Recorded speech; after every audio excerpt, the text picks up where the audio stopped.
കാശിയിൽ ചെന്നപ്പോഴും മനസ്സിലായത് പ്രയാഗ്രാജ് അവിടെ നിന്ന് അടുത്താണ് എന്നുള്ളത് കേട്ടോ. അപ്പം നമ്മുടെ കൂടെയുള്ള ക്യാബ് പേഴ്സണാണ് ഇതൊക്കെ നമുക്ക് പറഞ്ഞു തന്നത്. സോ അദ്ദേഹം തന്നെ നമ്മൾ പ്രയാഗ്രാജിലോട്ട് കൊണ്ടുപോയി. അങ്ങനെ അവിടെ നിന്ന് ആ പുഴയുടെ അടുത്ത് നിന്ന് നമ്മൾ ഒരു ചെറിയ ബോട്ടിൽ ത്രിവേണി സംഗമത്തിൽ കൊണ്ടുപോകും കേട്ടോ. അപ്പോൾ ത്രിവേണി സംഗമത്തിൽ മുങ്ങിയിട്ട് വരുന്ന കാഴ്ചയാണ് ഇപ്പോൾ നിങ്ങൾ കണ്ടുകൊണ്ടിരിക്കുന്നത്. സോ സീരിയസ്ലി കാശി ട്രിപ്പ് എന്ന് പറയുന്നത് ഭയങ്കര ഒരു ബ്ലെസ്സിങ് തന്നെയായിരുന്നു. കാരണം ഒരു തിരക്കുമില്ലാതെ നമ്മുടെ വീട്ടിൻ്റെ അടുത്തുള്ള ഒരു പുഴയിൽ മുങ്ങി കുളിച്ചിട്ട് വരുന്ന പോലെ ഞങ്ങൾ കുളിച്ചിട്ട് വന്നത്. അത്രയും തിരക്ക് കുറവായിരുന്നു. ഏറ്റവും ഉപരി എനിക്ക് സന്തോഷം തോന്നിയൊരു കാര്യം എന്താണെന്ന് വെച്ച് കഴിഞ്ഞാൽ നമുക്ക് നമ്മുടെ അച്ഛനും അമ്മേനെയും അവിടെ കൊണ്ടുപോകാൻ സാധിക്കുക എന്ന് പറയുന്നത് ചില്ലറ കാര്യമൊന്നുമല്ല. അത് പെട്ടെന്ന് നടക്കുകയില്ല കാശിയിലൊക്കെ പോകുകയെന്ന് പറയുന്നത്.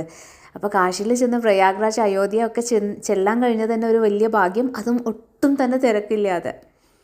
സോ ഇത് കഴിഞ്ഞിട്ട് ഞാൻ അയോധ്യ വീഡിയോസൊക്കെ അപ്ലോഡ് ചെയ്യാം കേട്ടോ.